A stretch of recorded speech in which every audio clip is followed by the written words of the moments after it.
The Lord be with you. And with your spirit. A reading from the Holy Gospel according to St. Luke. Glory to you, Lord.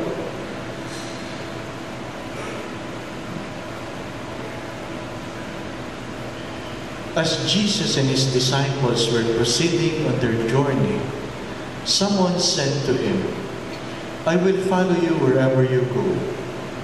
Jesus answered him, "Foxes have dens and birds of the skies have nests, but the Son of Man has nowhere to rest his head." And to another he said, "Follow me." But he replied, "Lord, let me go first and bury my father." But he answered him, "Let the dead bury their dead, but you go and proclaim the kingdom of God." And another said, "I will follow you, Lord, but first let me say farewell to my family at home." Jesus answered him, "No one who sets a hand to the plow and looks to what was left behind is fit for the kingdom of God."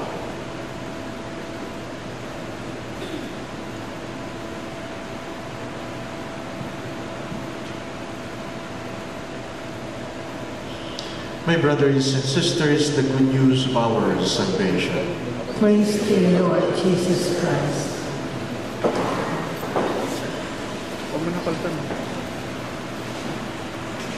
I do not know how many of you have watched XXX last Monday. And so, the story about a priest is spending time in the bar, not only one night, but I think in that episode it was 3 nights. Anyway, to cut the story short, of course, things like those does not simply scandalize the church, but it creates certain pain and hurts in the church. Sin creates division. Sin allows anger to seep in, distrust, and perhaps sin would rob us of our hopes and our joy. Before it was shown, of course, the Bishop of Cubao knew already that it will be shown. And some priests already knew that it will be shown. And there was only a hope that it will not, but it was shown. And after it was shown,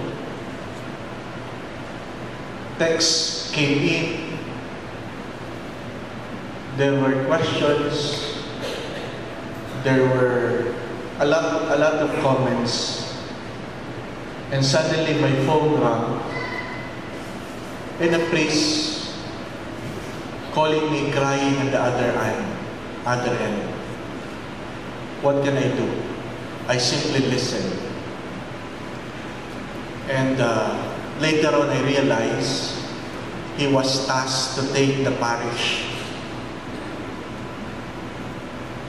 The least I can do is, okay, if you need some help, you can call me.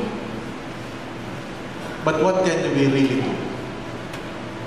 But before we talk about the sin, many times I have said this to you that the only way to avoid sin is to avoid the occasions that can lead you to sin, or increase your love for God. That love must be great enough to despise sin. That's the only way to fight sin. To avoid the occasion, or your love for God must be great enough to despise any sin. And sin grows in whoever whatever position, I would say, if loneliness seeps in.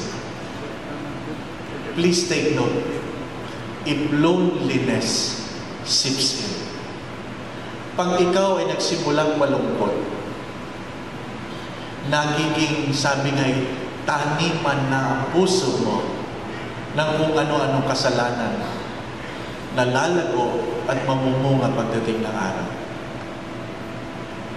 That's why it's good to ask ourselves, what causes my loneliness? Kasi kung hindi ka malungkot, hindi ka magtatago.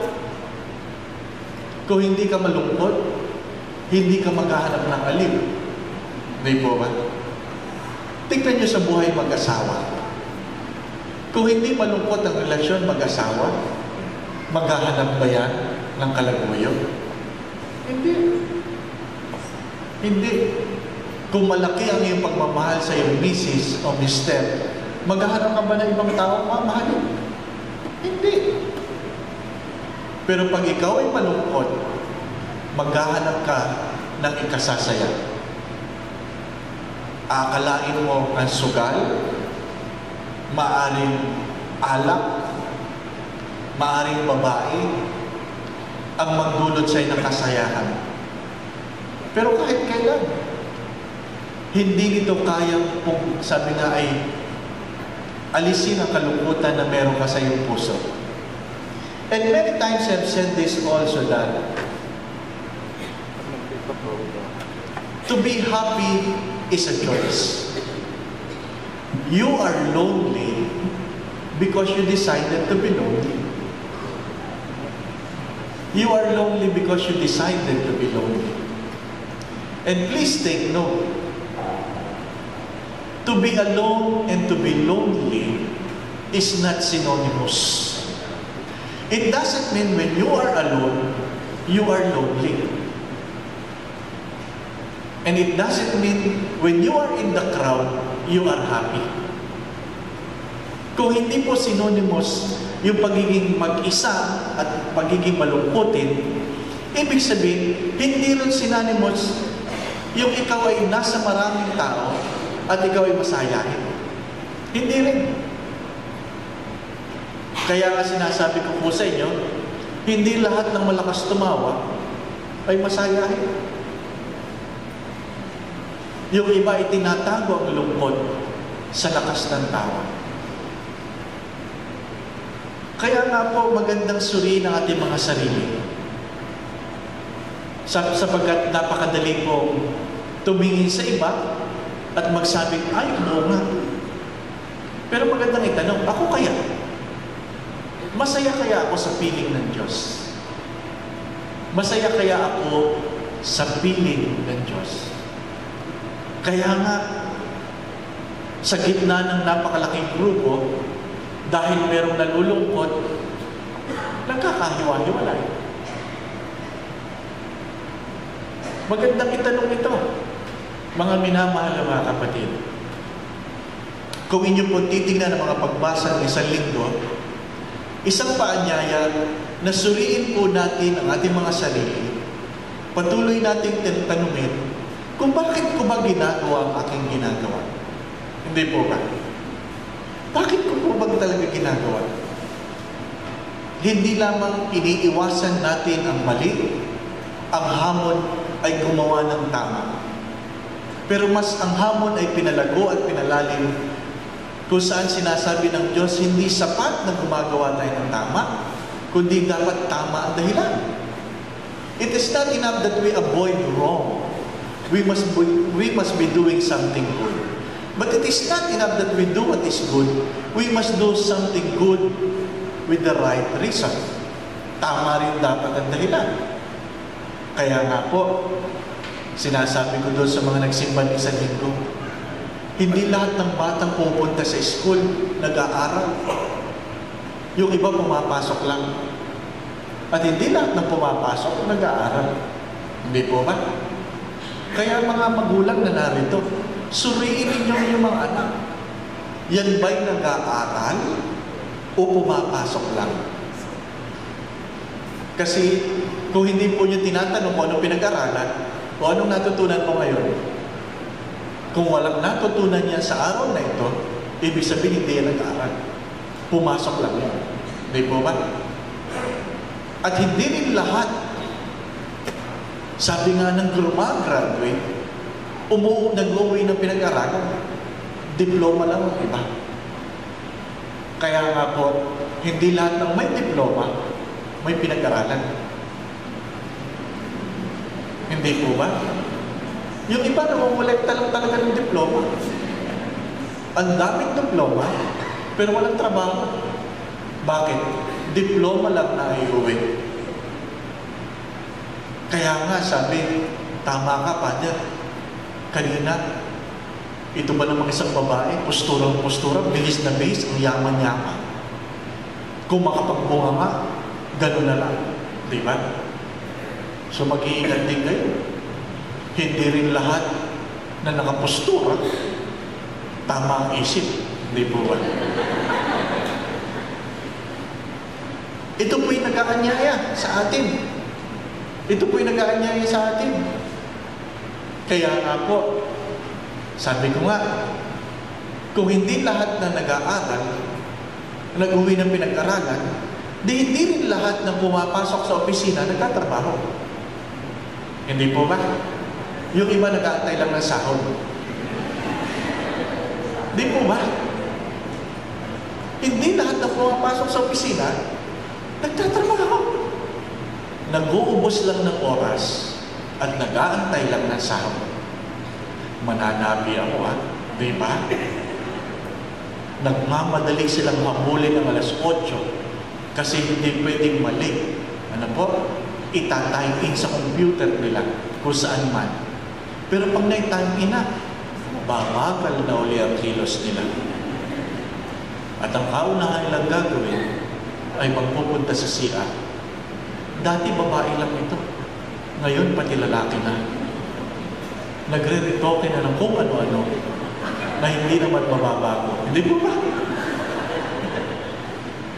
Kaya nga po, itulak pa natin. Hindi rin lahat ng nanliligaw na lalaki may balak pakasalan ang nililigawan. Hindi po ba? Ang balak lang makasiping. Hindi lahat. Hindi lahat ng lalaking nanliligaw maayos ang intensyon. Kaya nga, hindi lahat din nagsisimba nagdarasal.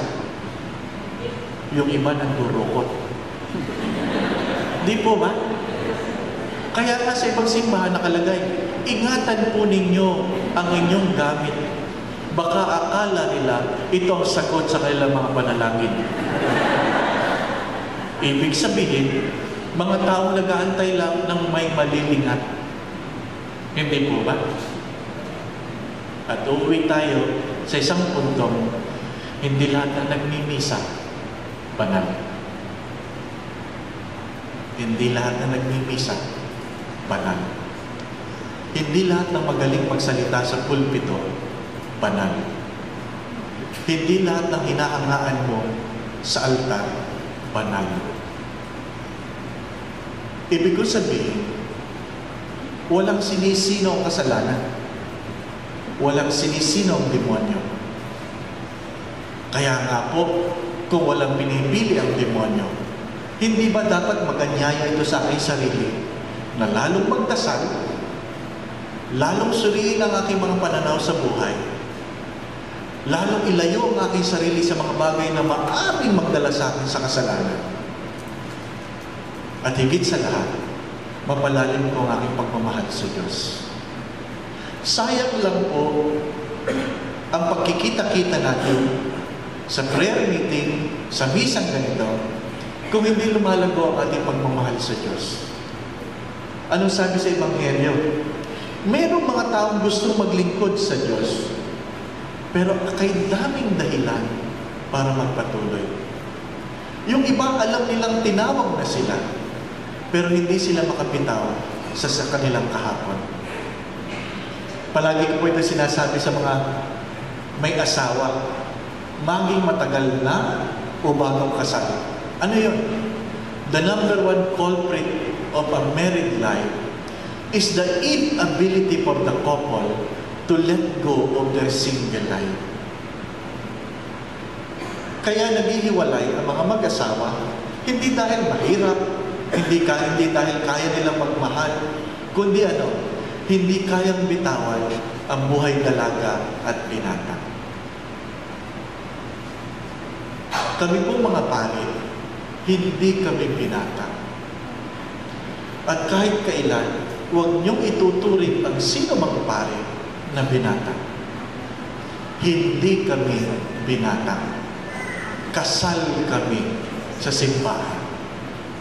Ako ninyo, nung ikaw ay kasal, ang iyong honeymoon, sumiping ka sa iyong Mr. o Mrs. Kami nung kami kinasal, sumiping kami sa malamig na sahig. Kaya nga dumapa kami dyan eh. Ano ba?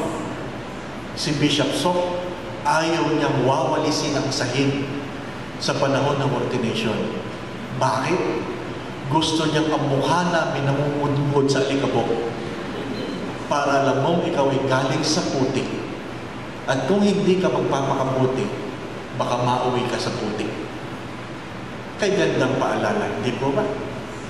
Kaya nga, sinasabi ko ito sa aking mga kapatid na pari, lalong-lalo na, yung ibang ayaw magpatawag ng father. Ha? Ayaw magpatawag ng father pag nasa mall, kung saan man. Kaya pag may nakakakita ng pari kung saan man, sumisigaw ako, Father, kumusta ka? Ha? Para lang ng buong tao, pari yan. Di ba ba? Ito naman ang masasabi ko doon sa mga konsentidor ng pari. Kung sino man ang nagkukonsenti ng pari, ito po ang aking paalala. Sasamahan niyo po siya sa impyerno. Ano po sabi ni Santo Tomas de Aquinas? Saint Thomas of Aquinas has this vision during his ecstasy. And sabi niya, I saw heaven, how beautiful it is. And I saw hell. I saw hell, how horrible it is. And I saw bishops and priests in hell. Apa niya? Huwag niyo isipin na kayo didikit-dikit sa pare, pupunta kayo sa langit. Mabuti kung matino yan.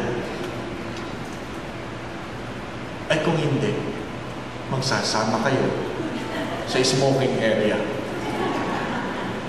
My dear friends, my dear brothers and sisters, ano sabi ni Job sa first reading? Can you really cheat God? Can you really reason with God? Can you really win with God? You will never win with God. Why? God knows what is in your heart. Many times I have said this. What makes sin more evil is when we try to justify our sinfulness. The moment we reason why we are doing our sin, then it makes our sin more evil. Maraming beses ko po itong sinasabi. Hindi lahat na nagkamali, nagkasala. Pero lahat na nagkasala, nagkamali. Pag nagkamali, ay hindi tama. Pero pag nagkasala, dapat inihihingi ng tawad. Ikinukumpisan. My dear friends, my dear brothers and sisters, that's how ironic the life of a priest. I can pray for you. I can forgive your sins in the name of God. I can anoint your head and pray for healing. Diba? But as a priest, I cannot do that to myself. Isn't it ironic? Isn't it ironic? Kaya kong ipagdasal na ikaw ay pagpalain. Pero hindi ko pwede ipagdasal ang aking sarili na ako'y pagpalain mo, Panginoon. Hindi eh. sapagkat ako'y inordinahan hindi para sa aking sarili. Kaya nga, nung kami nakasakay sa aeroplano, sa mumurahing, alam mo naman, nagtitipid, di naghahanap ka ng piso pair. At di nakakuha kami. At kami, Kuala Lumpur, piso. Alam niyo, pag mura, pagkatapos magmumura ka na rin. Ay, piso ka. Di magkano lang binayaran. Ang lipad pala yung alas 2 ng madaling araw, di ba? Tapos, 3 days, 2 nights. Yung palang pagdating mo doon alas 4, 1 day na yun. Ano makikita mo sa alas 4 ng madaling araw? Di ba? Ni sarado yung hotel. Walang yan. Sorry for the word. Ay, di ganyan lumihan. Naghahalo yung antok. At basta mamaya-maya ay kumalong na kumalong na.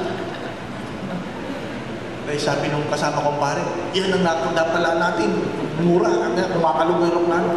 Kahit mahal ito, talagang kakalong ito. Mamaya, ting! Hindi tinignan ko pa. So, that's it. Kalong na naman. Ting! Kalong na naman. So, ito naman. Kasi, mamaya, ting! Ting! Ba't ba tulog ito? Tapos kwento. Ting! Ting! Ting! Aba, nagtakbuhan yung mga stewardess. Ay, sabi ko, hindi maganda ito. Nagtakbuhan na sila eh. Sabi nung kasamang pare, ano mangyayari? Hindi ko alam. Kapit! Mamaya, ay di kumalong. Kalong na kalong. Ganun po. Di, nagising lahat yung mga inaantok. Ano po? Tapos ay nag-dive po ang aeroplano. Nag-dive. Ay, ang tagal. Ano po? Ang tagal. Parang roller coaster na pababa. Ay, pinipigil mo ang hinga ko. Abay, sa sobrang tagal, nakahinga ka na ulit. Sabi, ito na. Sabi nung kasama kong pare, and I absolve you from your sins. Tapos ako, i-absolve mo rin ako.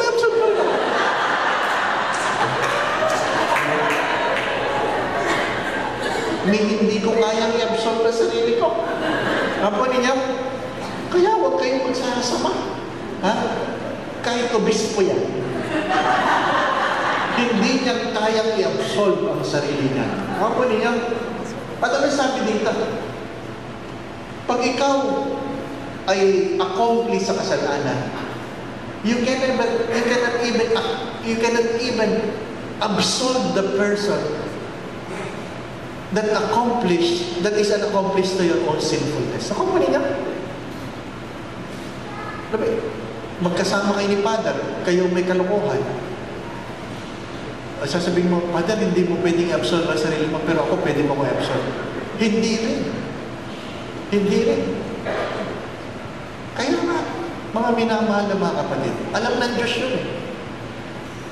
Diyos yun. Naisip na ng Diyos yun. Pag binigyan ko ng kapangyarihan ito, i-absolve niya ang kanyang sarili, gagawa ito ng kalokohan. Kapwa ninyo? Kaya nga, ito'y kwento lang, hindi ito totoo baka ikakalat niya ito, Naikwento ko na yata ito eh. Di nagmimisa ka ng umaga sa parokya mo. Tabi. Sino ba naman nagsisimba sa umaga, di ba? Ay di, yung mga hindi makatulog. Diyan na yung palagi nakaupo. Akala mo kanya yung upuan yan. Ay, yun na lang ang mga mukha na palagi yung nakikita sa umaga. Abay, minsan may nagsimba, bata. Bata, maganda. Tapos sabi, nadidistract yung pare, Tuwing tinitingnan niya, nakatingin daw sa kanya. So ayaw na niya tingnan, nakatingin pa rin daw. Anyway, nagpunta sa obispo at kwento lahat ng pangyayari. Sabi, Bishop, ako po ay may problema. Ano yun? Ego. Isang araw, Alam niyo ba ng aking parokya, matatanda lang nagsisimba. Minsan pa naman may nagsimbang isang napakagandang dalaga. Ngayon, ay, ako'y na-distract eh. Bakit? Ay, kahit hindi ko tinitingnan, tingnan. Sinungaling yun, sinungaling. Paano mo nalaman nakatingin siya, hindi mo tinitingnan? Anyway, alam niya na kagad na nagsisinungaling. Ano ginawa mo? Ay, tinapos ko po ang mesa. Tapos, gusto ko sanang makipag-usap sa mga tao. Kaya alam ko lalapit, hindi na ako nakapag-usap. Ano ginawa mo? Ako'y dumalit siya na kagad sa sakristi. Tapos, ay habang wala pa ako'y nagbibis, pumunta. Ano ginawa mo? Ay iniwala ko sa sakristi. O tapos, ako'y kakain sana. Pero alam ko susunod yun sa kainan eh. Kaya hindi na ako kumain. Ano ginawa mo? Ay ako'y nagpunta na lang sa kwarto. At ako'y magtatago na lang. O tapos, abay nasundan ako eh. Ay, ano ginawa mo? Ay, nung nakita kong sinusundan na ako, ay titali-tali ko po sinara ang pinto. Ay tapos, naisingit ko ang paa sa pagitan ng pinto. Ay ako po'y natulala. Kasi parang nasaktan.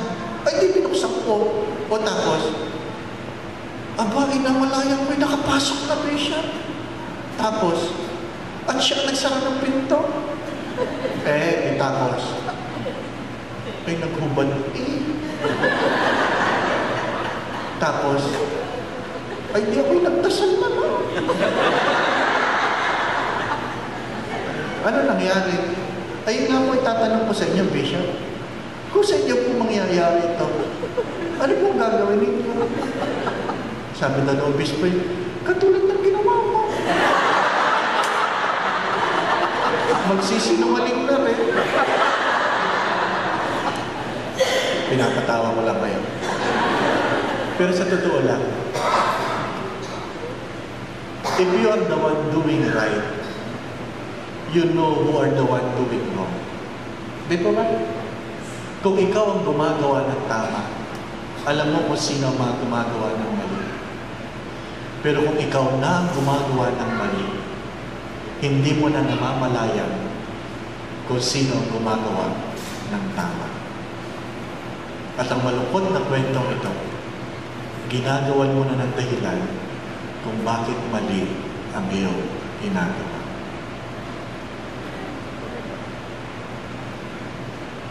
The Holy Father have the vocation, I will have the devotion to go to confession daily.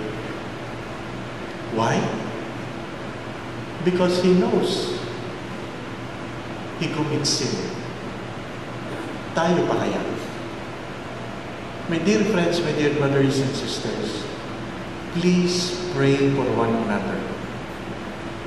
Pray for your leaders. Pray for all the priests. Pray for yourself. No one is spared from sin. No one. And the moment we justify the wrongs we are doing, then it makes our sin more evil. If we really want to serve the Lord, stop looking back. Stop looking back. God has redeemed you already. God has freed you already from your old sin. Stop picking up the old sin that you have given away. Inuulit ko, nung kayo po ay pinutungan ng kamay during the LSS, when brothers and sisters have prayed over you, they have empowered you to let go of your sins. Now, we are here. The call is, stop looking back to your own sins. What God has asked you to let go, don't pick it up anymore.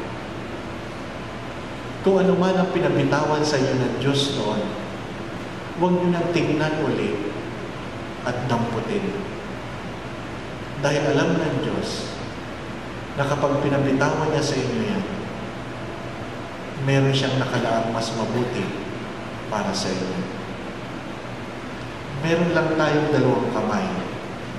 Kung hindi yung bibitawan ng mga pinibibitawan ng Diyos, hindi nyo mahahawakan ang pahahawakan sa inyo ng Diyos.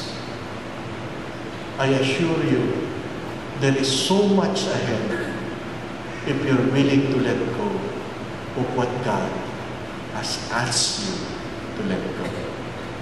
Amen. Let us call our new counselors.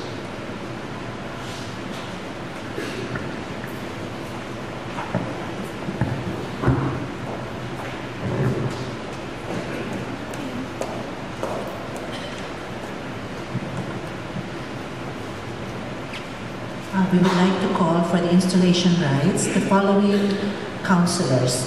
This is the pastoral team of counselors for the community. Sister Mariette Chin, Brother Efren Liano, Sister Dodit Liano, Sister Lydia Carillo, Sister Melba Adrian Sam,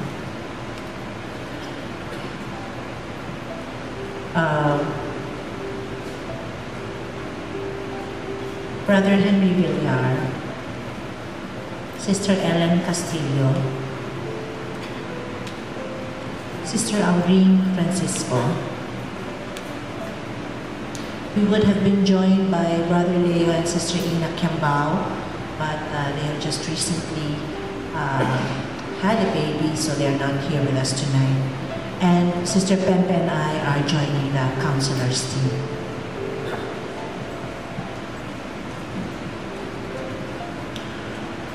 Tayo po ay magtatalaga ng mga counselors, Sila po ay nag-aral sapagkat maganda po yung meron tayong katulong na tumitingin sa ating mga buhay, lalong-lalo na sa gitna ng ating mga problema at suliranin.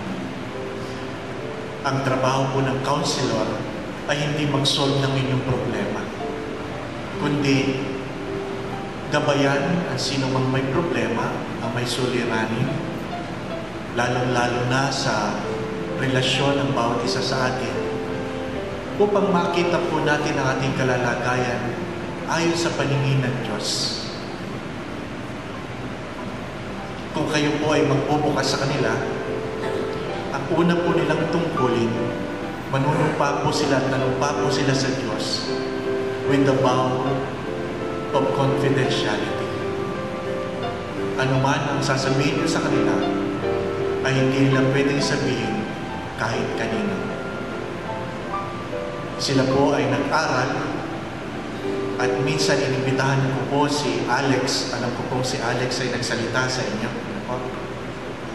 At sa mga darating na araw, maaaring imbitahin ko ulit siya. Mahalaga po sa isang komunidad na meron tayong counselors. Alam niyo po, pag pinag-usapan yung guidance counselor, ibig sabihin may ginawa kang kalokohan sa high school, Mag-guidance ka, yari ka. Hindi po ito. They are the one who took the study, the seminar, and hopefully they have learned these skills to help anyone who are in need. Maganda po ito para hindi tayo chismisan. So, huwag kayo mag-alala. Bibihiyaan sila ng Diyos. So, I ask everybody to stand and stretch forth your hands towards them. And let us pray for them. Ama naming mapagmahal, kalugdan mo po itong iyong mga anak na tinawag mo sa tungkulin nito. Batid mo ang kanilang mga pagkatao, batid mo ang kanilang mga kahinaan, batid mo ang kanilang mga kalungkutan, maging ang kanilang mga kasalanan. Batid mo, Panginoon, ang kanilang mga kahapon. Ngunit batid din namin, O Diyos, kung gaano kakabuti, gaano kalaki ang iyong pagmamahal sa komunidad na ito ng Rivers. Kaya hinirang mo sila. Kaya dinudulog po namin sila sa inyo, Panginoon, na lukuban mo sila ng iyong banal na Espiritu. Puspusin mo sila ng karunungan na nagmumula sa iyo. Puspusin mo sila, Panginoon, ng katalinuhan. Gamitin mo ang kanilang mga labi upang mamutawi sa mga labi ito ang mga salitang nanggagaling sa iyo. Panginoon, pag-alabin mo ang kanilang mga puso upang ang kanilang mga puso ay maging malaki para sa iyo at para sa bawat taong lalapit sa kanila. Pusong punong-puno ng pag-ibig at walang paghuhusga. Pusong punong-puno ng pagpapatawad. Punong-puno ng pagmamahal. Punong-puno ng pagkalinga. Upang ang sino mang lalapit sa kanila ay makaramdam ng iyong pagmamahal. Panginoon, gamitin mo rin ang kanilang mga palad upang ang mga palad na ito ay maging instrumento ng pagpapalad sa mga taong kanilang ipagdarasal. Panginoon, ingatan mo rin ang kanilang buhay. Ingatan mo rin ang kanilang mga pamilya. Ingatan mo rin ang kanilang mga trabaho. Ingatan mo rin, Panginoon, ang kanilang mga kalusugan, sapagkat naniniwala rin kami na anumang magandang mangyayari sa aming komunidad, sa bawat isa sa amin, ay hindi katutuwa ng demonyo. Panginoon, ipagsanggalan mo sila sa anumang masamang gawain ng demonyo. Naway ilayo mo sila sa anumang uri ng kapahamakan upang ang kanilang buong puso, ang kanilang pagkatao ay maibigay nila ng buong buo sa paglilingkod sa komunidad na ito. Ang lahat ng ito, Ama, ay hinihiling namin sa iyo sa pamamagitan ng iyong anak na Hesus Kristo, kasama ng Espiritu Santo, magpasawalang hanggan. Kailangan ko po silang kumarap.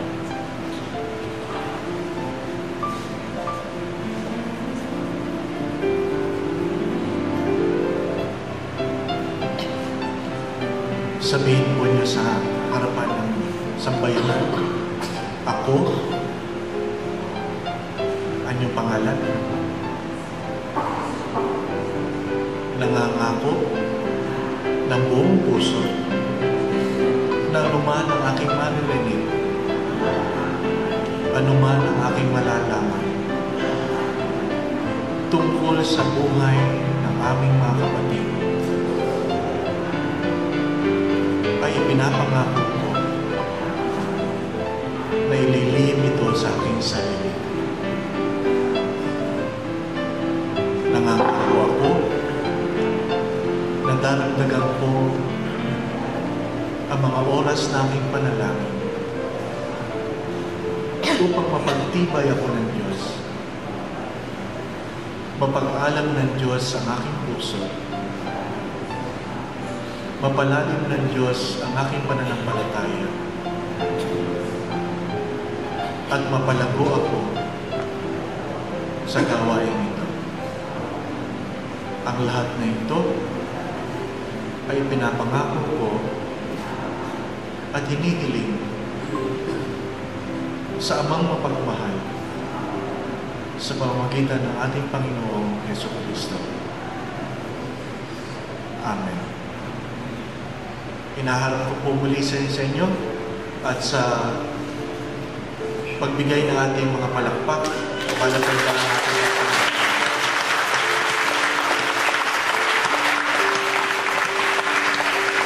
maraming salamat po.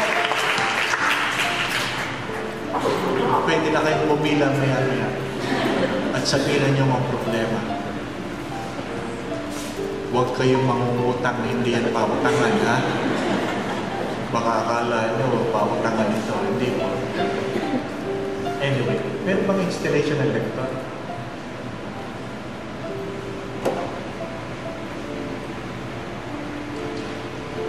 We shall now proceed with the commissioning of one of our lector, commentator. May I ask her to rise? Ikaw na po yan, tita.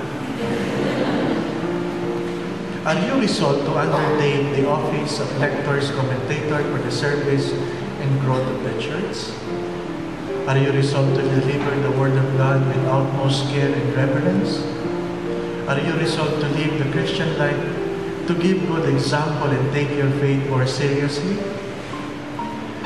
Dear friends in Christ, let us pray with confidence to our Father and ask Him to bestow His blessing on our sister. Merciful God, the Father, according to the gifts you have given to us, all of us are called to serve you in different ways and to render by your services to our brothers and sisters in the faith. Yours is the call, yours are the gifts. Look kindly in this servant of yours whom you summon to the ministry of liturgy. Fill her with the fire of your love. Let her be instrument of your kindness and crown her with joy in her service.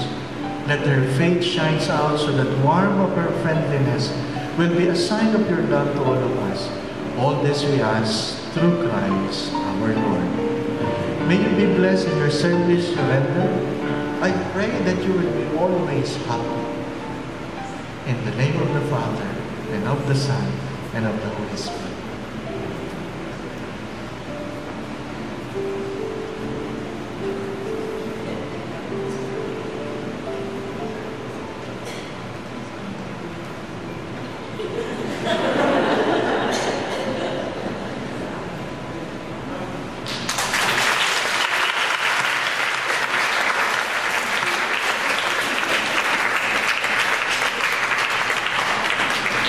We can now proceed to our offertory, because in our Mass we pray the Thanksgiving for the 6th anniversary of the class of Saint Philip. Saint